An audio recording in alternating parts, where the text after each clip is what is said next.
Hi everyone! Share ko lang sa inyo how I celebrated my 44th birthday last weekend. So, as you know, lagi kami nagstay sa Hopin Hotel Asiana. And sa tapat lang niya is yung East Ocean Palace. Sabi namin one day makakakain din kami dyan.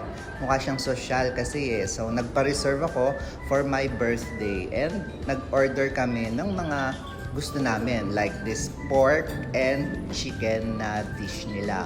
And also, nag-order din kami nung East Ocean fried rice nila. Sobrang sarap ng mga pagkain dito. Medyo pricey lang, pero sulit naman.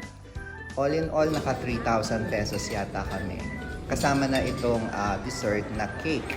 So yun, if you have time, try nyo rin tong restaurant na to. Nasa may Asiana lang siya. And for me, sulit naman kahit na medyo pricey.